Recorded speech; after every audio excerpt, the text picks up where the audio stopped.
Welcome to Blake Street Banter, where one of us knows what the word banter means. The other three are just along for the ride. Kirk, say hi. Hello. James, say what's up. And we are joined by 40-man roster Noah Davis. How you doing, Noah? I'm good, thanks. Happy to be on. Yeah, glad to have you. I do want to jump into that 40-man. That is a pretty big deal for us because you're our first 40-man interview. So it's pretty big for us. But no, seriously, what was that phone call? What was that day like, November 19th? What was all that for you? It was kind of the end of a pretty anxious period, I would say, knowing that was the deadline and knowing how these things work. I knew it was probably going to come right down to the wire, and I was basically 50-50 on whether or not I thought I was going to get protected. So the call actually came earlier in the day, kind of right when I woke up, so didn't have to sweat it too much that day. But I got the call, couldn't have been happier. And just, I don't know, it just kind of set a lot of worries to rest. And it just kind of made it easier for me to just say, all right, it's time to go. It's the path is there, and it's time to just go keep putting in the work and let this thing ride and see how far it takes me. Right. So do you know what the next step is then? Like, do you know where you're starting out or anything like that? So they told me the plan is to have me start in Hartford, which is kind of what I assumed, considering I haven't been up there yet. I've only been to the high A level so far. So just taking the next step to Hartford and kind of see where it goes from there. So, like, did they have any preliminary conversation with you before, like, that build up?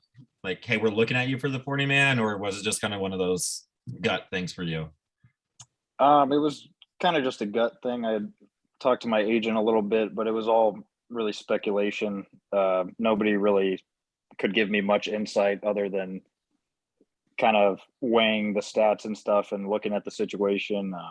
It was kind of a tough guess, I guess I would say, knowing that I had only ever pitched in high A. I've been in pro ball for 4 years now, but with Tommy John and COVID, and it seems like I didn't get to play much baseball in the last 4 years. So I didn't have a huge sample size to kind of prove myself as a guy that's worthy of being protected. So yeah, it was a lot of speculation and just going back and forth. And I basically pinned it at 50-50. And then I just kind of hoped and prayed that it was going to work out. Yeah, and here you are. And don't worry, we'll put that gray profile picture up over your picture for this interview when we post it. So the MLB doesn't get mad at us or you for that. No worries. Has that lockout, like, done anything to you since, like, technically, like, you are MLB? Well, it's kind of a weird scenario. I kind of, it's like, all right, welcome to the party. All right, the party shut down. So Right? it's kind of weird where I guess there's a lot of stuff that changes being on the 40-man, but it being the off season and also being in a lockout, my life hasn't really changed very much at all. Before the lockout started, I did get to have some conversations with more of the big league coaching staff and kind of introduce myself and make some connections and kind of get the ball rolling with that stuff, which is good, having that groundwork laid for whenever we come out of this thing. Because I'll be going into spring training with an entirely new organization. I only ever have met the Rockies guys that were in Spokane with me. So a lot of new faces. But yeah, I haven't really gotten a ton of info, just like a lot of guys, I'm sure. But yeah, just kind of sitting and waiting at this point. It's so weird. Like, hey, you made it. Now here's some dark for a while until we get this figured out. Yeah, exactly. That's wild. All right, let's talk about your career a little bit. So you're a California kid. I'm not gonna lie to you, California teenagers kind of scare me. Just Me too. So you grew up with it, so you kind of get it. But like, what was the baseball scene growing up in Newport, Huntington Beach? You went to UC Santa Barbara for college. What was kind of the vibe out there Because most of the guys we've talked to are all SEC guys, ACC guys, just a little different styles there. Yeah. So I guess growing up in Southern California, it's definitely a hub for baseball talent, I would say, just because of, I mean, you kind of see it across all those warm weather states. You just get to play year round. So a lot of these players are super refined. We have tons of reps. By the time you're 18 years old, leaving high school, you've been playing basically year round baseball for your whole life. So some of the things are a little more polished, I think. I guess I wouldn't say that there's more talent, but maybe a little bit more refined in those warm weather states. But it creates a kind of brand of baseball that is a little more complex, I guess. And like the West Coast style of baseball, at least in high school and college, that I noticed was very, at least when I was growing up, it was very slappy, hit and run, stolen bases, bunt plays. We had like 10 different bunt plays in high school and then like 10 different bunt plays in college. And it was just built around pitching and defense and putting the ball in play, and kind of this quick styled game, kind of the old school style game, which as a pitcher growing up in that environment, it makes things a lot more stressful. And actually I found that it was harder to pitch in high school and college than it has been in pro ball so far, just based on the types of at bats that you're having to grind through, where guys just refuse to strike out and they refuse to give up easy outs. And then I noticed in college, we'd be having these battles every weekend with these West Coast teams, Cal State Fullerton, Long Beach. Like those are battles. And then you go out and you play an SEC team, and like they'll have this talent that you definitely don't see on the West Coast. Like they'll have guys with much more pop, much bigger power numbers. But there's a lot more swing and miss in the game. And I actually found it easier to pitch out there anytime we'd take a trip out towards the East. And then I guess in pro ball, that I think that kind of helped me in pro ball, working from the more complicated system into a less complicated system, and just simplifying it. Now I actually get to pitch and just focus on getting hitters out, and all of that stuff is still in the memory bank of holding runners, being wary of the bunts and different plays like that. That's kind of just second nature at this point. So growing up in that environment, it's a little cutthroat, but I really liked the style of baseball, and I think it helps prepare guys a lot for the next level and beyond. Well, the major leagues is really going into that three true outcome approach. And it sounds like you're kind of leaning into that. That suits your style, you're saying. Yeah, it's, as a pitcher, I would say that, at least for me, maybe it's different for other guys, but I think it's easier to pitch in that style of baseball than it is in kind of this chaotic realm where guys are jumping off for steals or doing hit and run, slashes, squeezes, all these crazy things that you see in like the playoffs. And that's kind of the only time you see it in pro baseball, is in the playoffs, where that one run really matters. So we're going to pull out something that we haven't done all season. But that's just every day in college baseball on the West Coast. How do you think that changes like the way you pitch, or do you just kind of stick to what you do, and you know the different types of hitters have to adjust to you, obviously, but do you find yourself pitching any different with the different styles of hitting? Yeah, I think so. Something for me, when I was in college, you're basically trying to throw fastballs down in the zone, down and away, and they'd hit a ground ball, and you hope that your defense is there, basically. And now it's kind of, I'm analyzing each player's kind of scouting reports and everything a little bit more in depth. You can get an idea of who each individual hitter is on their own, because everybody has their own game plan. So you're kind of facing 9 different battles in the lineup instead of one team's whole strategy. It's just kind of the style that it is. And I find that it's a different challenge, but I enjoy it a little bit more because it kind of pulls things out of you as a pitcher that you wouldn't get to do in like when you're facing 9 guys who are all trying to do the same exact thing, I guess. So like I would throw fastballs away in college and guys would just shoot it through the 4 hole, and I'd give up singles all over the place. And then you get to pro ball and then nobody's trying to hit a single. Everyone's trying to go for extra bases. So swings get a little bigger. They get a little bit more aggressive. So I mean, the more aggressive, the better as a pitcher. I think it makes my job a little bit easier. Is that like going to school at UC Santa Barbara? Were you down in Isla Vista much? Yeah, I lived. lived in Isla Vista for 3 years. It was a pretty good time. We lived on Del Playa my junior year and finally got the big house, kind of finished off strong. And yeah, it was a blast. There's plenty of distractions around there, but I don't know how anybody goes to class. I don't think I would make it.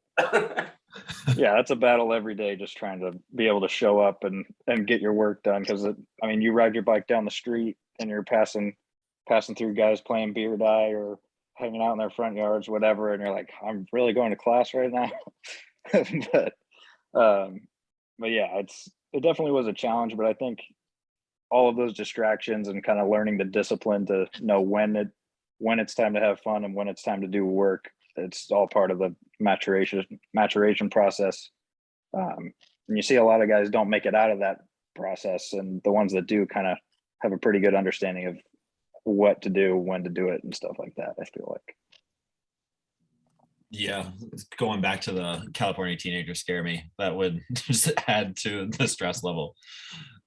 Kirk is our resident Californian right now. He's actually in Santa Barbara as we speak. Oh, nice.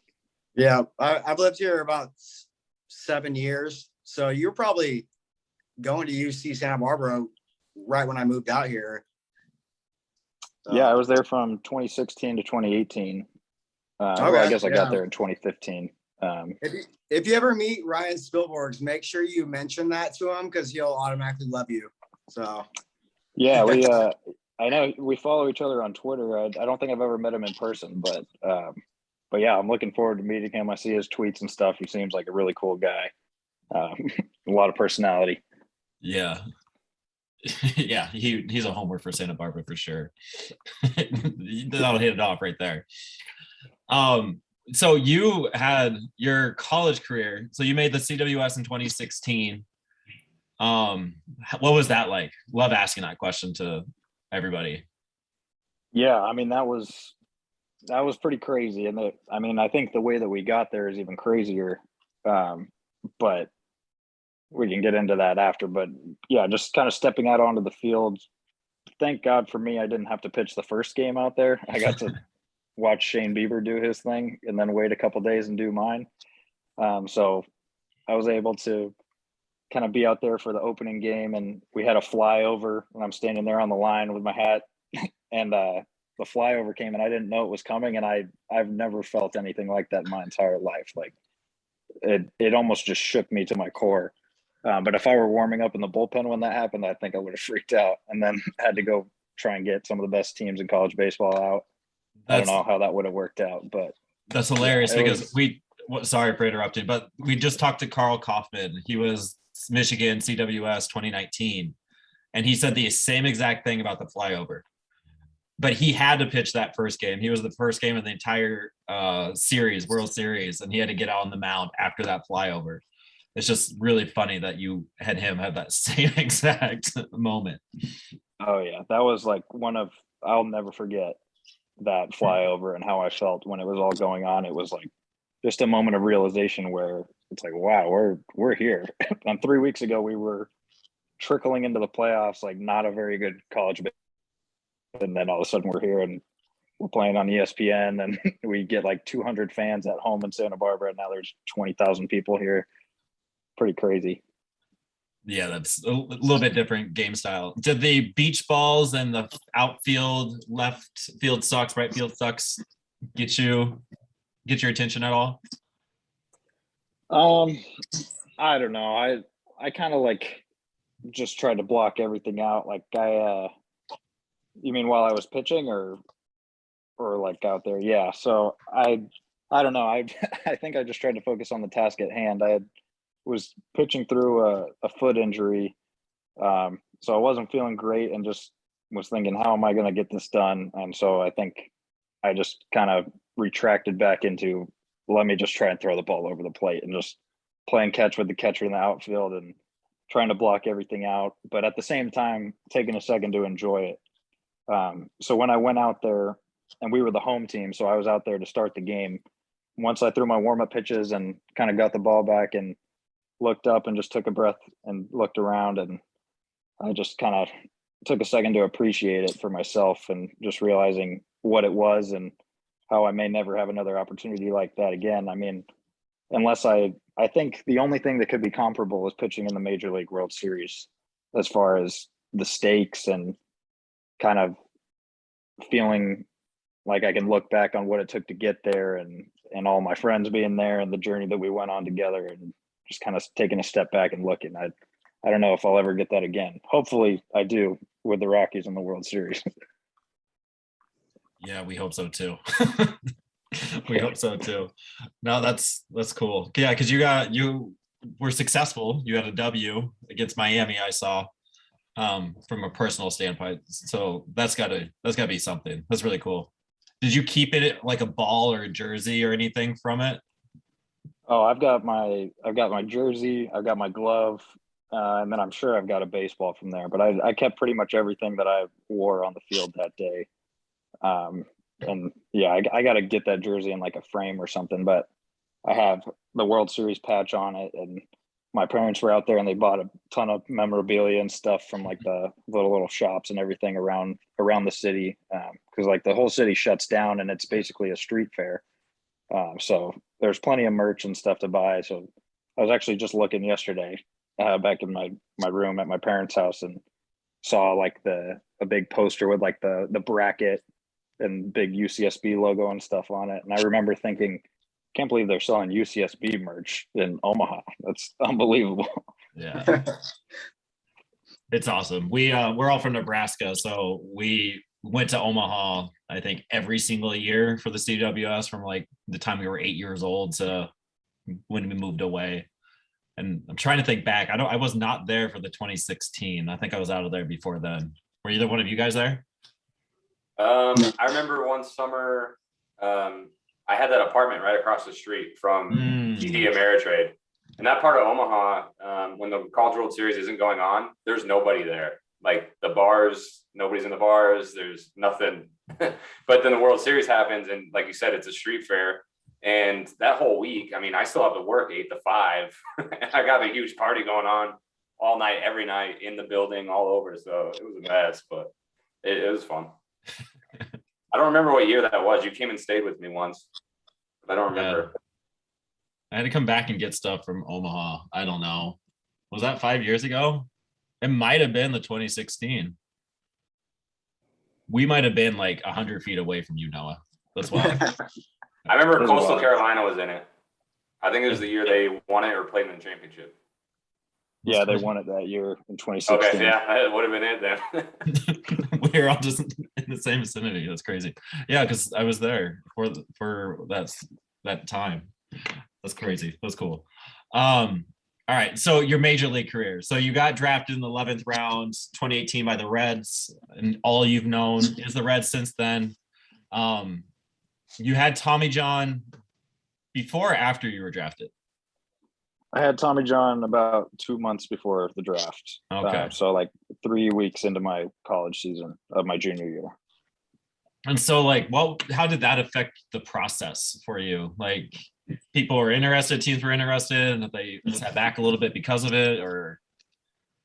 Yeah, I mean, I feel like everybody says this, but like I was projected to be picked in probably the top 3 rounds, assuming everything had gone healthy and just kind of made it through the year. I was riding a little bit of hype from the Cape Cod League, and the fall went really well, and I was having meetings with basically every team, and then I got hurt, and then it seemed like immediately probably 75% of the teams were just out. Wow. Yeah, so I didn't really know what was going to happen. I was honestly just happy to get drafted at that point. And the timing of my surgery, I wasn't going to be able to come back to school because I was going to miss the rest of my junior year and then the entirety of my senior year. So I would have had to wait another year and come back as a fifth year, which would have been 2020. So thank God I didn't do that, because that season got canceled. But yeah, I was very lucky to still get drafted and be able to do 90% of my rehab process with a professional team. And the Reds training staff was great. They gave me everything I needed to make that comeback and get back to feeling good and feeling confident on the mound. And yeah, I couldn't be more grateful for the people in that Reds training room out in Arizona. What was it like the first time you picked up a baseball after that surgery? It was pretty nerve wracking. So this was before I started. At this point now, I throw like plyo balls all the time. But this was before I had started throwing plyo balls. So it was just rehab kind of straight into throwing a baseball again. And I waited a long time after my surgery to pick up a ball for the first time. I think most people pick it up around 5.5, 6 months. And I didn't pick up a ball till 9.5 months post-surgery. Because my surgeon kind of recommended the more time that you can wait, the better. Like the more time it has to heal, the better. So we took it pretty slowly, and I remember being super nervous, but also I've never been more excited, I think, than to pick up a ball again after almost 10 months without it. So yeah, it was a little scary. I remember it was like 40 degrees in Arizona the morning that I had to do it, and I was like, wow, this is not doesn't seem like the right time to do it, but I still couldn't care. I loved it. And then, yeah, it just kind of seemed to go pretty cleanly after that. Once I started throwing, I just didn't really have many hiccups or anything. Just kept feeling better and better and just worked my way back. Was there any part of you that was thinking like rookie of the year style might happen, where you can just like come back out and just throw 100 right down the plate? I was hoping. I mean, I came back and everything was feeling good. And then in my first couple like live BPs, I remember I had like my first or second live BP. I didn't feel super great, and I went in and I asked the trainer. I was like, I mean, like, how hard was I throwing? And I expected him to say like 89, 91. And he's like, you're a 94 to 96. And I was like, what? I've never thrown that hard in my life. Like, and so then it kind of ticked back down and I settled back into my normal range. But for a second, I did have a rookie of the year moment where I'm like, wow, am I going to throw 105? What's going on? Well, looks like you've been, just from what I've read, you've been fine tuning some of your mechanics and been gaining miles per hour just in this last year. Is that right? Yeah, it's kind of been a slow progression. So before Tommy John, I was kind of anywhere from like 90 to I hit 98 once. But it was a big range. And then following the surgery, I was more consistently in the 2 to 5 range. So my average velo was up, but I wasn't able to get that like top end velocity. And then over the past year, like over the 2021 season, it just kind of kept ticking up. And by the end, I was feeling really good. I was able to increase my average velocity each month for the whole season. And I think that just kind of comes with the reps, all the reps that I missed out on the last few years. So kind of getting back in sync mechanically and just feeling that rhythm, and it was starting to come together. I was bummed to see the season end. I didn't want it to end. I wanted to throw another 50 innings. That's got to feel pretty good, because I think you mentioned it was your first like full full season, healthy season since high school, first pro season, like, and you're feeling good at the end of it. Yeah, it kind of sucks that it's ending, right? like Yeah. I'm feeling it. Let's keep going. But then here we are. So Here we are on the 40 man. So right. Yeah. That plays a part too. I was like, I didn't feel like I had a huge body of work, and I knew that every inning that I threw was going to be looked at the end of the year, knowing that I was eligible for the Rule 5. So I wanted as big of a sample size as possible to kind of show what I could do and prove myself worthy of protection, I guess. Right. Did it also feel good, like I mean, being traded, I mean, kind of sucks in its own right, but being traded for somebody that was a major league talent. It was just pretty crazy in general, where you're kind of in a whirlwind of emotions of like, I was laying in my bed about to go get breakfast with my roommate, like one of my best friends who happened, I went to college with him and he was my roommate in college. And then all of a sudden I get a call and I go out and I meet him in the living room. I'm like, I just got traded. I'm not going to the field today. But yeah, That's crazy. it was weirdly enough, I was in complete shock. I didn't even think for 1 second that I could get traded. But it took me about maybe 12 minutes before I started thinking, how am I going to figure out how to pitch in Coors Field? Like, and start actually generating like a real game plan of like, all right, well, am I going to have to like start throwing sinkers, or like where I got to start doing research? Like it kind of flipped real quick. But yeah, I mean, after talking to my agent and talking to all the guys that I've met in baseball so far, like everybody was reassuring me, hey, if you get traded for a big leaguer, that means that the team that's getting you values you. So it was definitely a good thing. And then once I got to Spokane, I definitely felt the love right away. It felt like I was where I belonged. Just kind of hopping right into the organization and getting with those guys. It felt like home pretty quickly.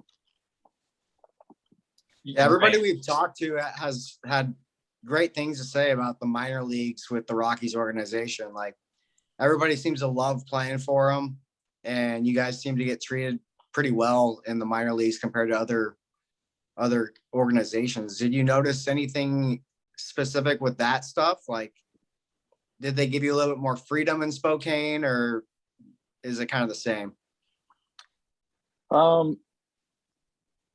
It was similar. Like I don't know how it is for most guys. I think me being traded mid-season and kind of already being in my full swing of my routine, like they basically said, keep doing what you've been doing. It's been working. We can kind of talk about more stuff in the off season and leading into the next year. But especially as a starting pitcher, like I had spent the whole year kind of developing my routine, and I found a routine that really works for me. So they didn't want to touch it at all. And they would ask me questions about it. And it was a really cohesive effort, I think, to like blend me into the team coming from this different organization, different background. But like everything personality wise, the guys in Spokane were great. They welcomed me in super fast, super easily. Like we all just clicked, and I just felt right at home. So it was easy to just go out there and try and play good baseball. And all of a sudden you're with a new group of 20 something guys and you're pulling for them and you want to win. And you just pick right back up where you left off. It's kind of weird. I remember looking up a few days in and I was like, last week I was on a different team trying to win. And then now I'm with this group of strangers basically, but we're all tight already and we're trying to win here. Like it's just baseball, I guess. Yeah, that's pretty cool. Everybody we've talked to in Spokane, we talked to McMahon, Levine, Darnell. Those were all sort of Spokane guys that we talked to, and they all said similar things. Stovall was down there too.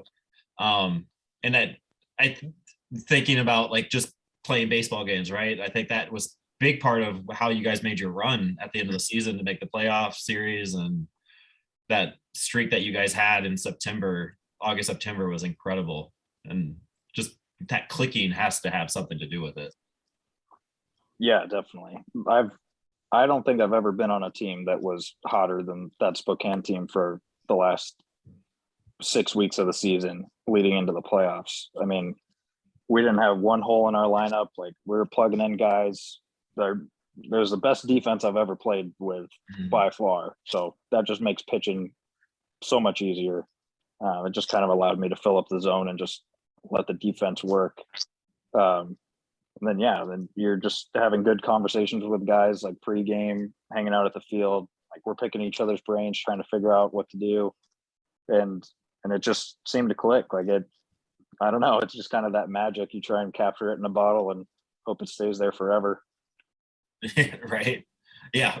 Again, going back to hopefully a World Series for the Rockies in a few years when you guys are all up together. Your numbers from Dayton to Spokane were awfully different. I want to assume that you know what those were, but like your walks and Ks went down, but your hits per nine went up. I think everybody's hits per nine go up in the high A West. But like, was there anything that you were doing in particular to like drop those walks and those strikeouts from what you were doing with the Reds? Yeah, I mean, so the philosophy with the Reds at the beginning of the season was basically we were just trying to strike out as many guys as we possibly could, with a little bit more leniency on walks, which for the lower levels of the minor leagues, I think it's actually a pretty effective strategy because we were basically focused on developing nasty stuff, just developing out pitches that are hard to hit. And with that comes some growing pains of you're learning a new pitch. You're probably not going to have the best command with it, but we'll take the higher upside pitch over the worst pitch that you can lob over the plate. So I kind of dove into that philosophy. So I was not trying my hardest to avoid walks, I guess. Like you to strike people out, you have to throw strikes. So you're obviously still throwing strikes, but the approach is a little different where I'm throwing about 35% fastballs. I'm working on a changeup, working on 2 different breaking balls, trying to limit contact as much as possible with the Reds. And then when I get traded, I was working with Ryan Kibler and Doug Linton, and we were kind of talking about upping my fastball usage, establishing the fastball, still trying to strike guys out, but forcing them to respect the fastball. And like I said before, with the defense in Spokane, it was really easy to just trust my stuff over the plate, try and get weak contact, try and eat through innings quicker, and just let the defense work. And next thing you know, like you're not walking as many guys, not striking as many out, but kind of getting through innings in a different way, almost reaching the same end result. I think my ERA was exactly the same and my whip was a little bit better, but not a crazy difference. So it was a very, very different experience and different style of pitching. And I really liked it. I've thought about it a lot, but I really like how that turned out, kind of seeing both sides of the coin. And then going into 2022, my goal is to be somewhere in the middle, trying to keep the walk rate down, but keep that strikeout rate back up around the 10 or so Ks per nine would be nice. But yeah, it was kind of a learning experience on both ends for me. It almost sounds like it took you back to your roots, like how you were talking about West Coast ball, like contact and trying to actually use that contact as a good thing for you as the pitcher, as opposed to the strikeout thing. Just comes back to full circle what you were saying earlier. Yeah, 100%. And I did notice that in the high A West, the hitters were a little more aggressive, especially on off-speed pitches. They were kind of up there hacking. So if I threw an okay slider over the plate early in the count, instead of getting a swing through it or a take, guys were putting it in play. Whereas in the high A Central, the hitters, a lot of maybe it's just the orgs that are in that league, being like the Dodgers and Padres and teams like that, they would usually be looking for one pitch. And with our scouting reports and stuff, I would figure out which pitch they're looking for and then just not throw that pitch. So you get a lot of takes, you get a lot of aggressive swing throughs early in the count. So it was, yeah, going back to the high A West almost was going back to West Coast baseball in a way. It was like pitching in college a little bit more. Mm-hmm. Have you done any work for Hartford? Have you got there yet? Not really. Not really. I think once the clock turns to January, I'll probably start really locking in and getting into like those scouting reports and stuff and scoping out what teams are in the league and what kind of lineups I might be facing. but yeah, I'm kind of holding off on that for right now. It takes a pretty big toll on you when you're staring at your iPad for a few hours a day, getting that game plan going. So got to take a breather every once in a while. Yeah. I mean, you deserve it. You got a promotion. Yeah. Enjoy it for a little bit. You're good. Let's I have a few more questions. We're gonna end it on some light-hearted questions. Appreciate you spending this time and talking ball. It's always fun to pick brains and getting that side of it. So thank you for doing that. So usually we like to end with a few softball questions, and we go to the players' college website to see what kind of questions they asked and answered back in the day. So with that being said, what is your favorite movie? My favorite movie? I don't know what I have listed on there, but I mean, I think you got to have a different one for each genre, huh? I would say like Superbad's definitely up there for like a kind of a light comedy. I love Saving Private Ryan. What else we got? I really liked Interstellar. I like stuff that makes me think a little bit. Like right now, my girlfriend and I are watching Westworld, and that's kind of got my brain in a pretzel a little bit right now. Yeah, I like things that kind of stimulate the brain a little bit. You answered with Superbad back in college, Yeah. which I've heard they recently added more hops to the beer, but that's my. I guess not the most intellectually stimulating Superbad, but got to take a break sometimes. One of my first dates with my now wife was us watching Superbad together, and she did talk to me for a few days after that. She wasn't too impressed. Yeah, she'll turn on to it. She hasn't. It's been about 10 years. She hasn't came around. What are you listening to right now? I kind of listen to everything. So when I was growing up, my dad was actually in a punk band for like 25 years when I was growing up. So I grew up listening to a lot of alternative rock, like skate punk, rock, hard rock, like anything in that kind of realm. And then I just kind of stuck with it. I listened to a lot of lesser known bands, I guess, in like this kind of pop punky genre. So I don't really go by artists. I kind of go by songs and find individual songs. But I've got a few of them. And honestly, I kind of like what like Machine Gun Kelly's doing with the pop punk stuff lately. Mm-hmm. So I've been on him a little bit.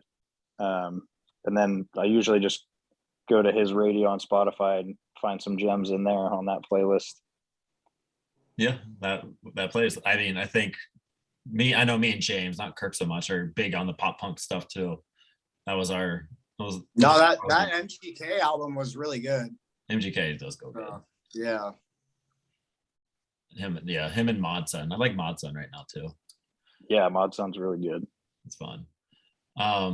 You can't just skip past the fact that your dad was in a punk band and not mention the band.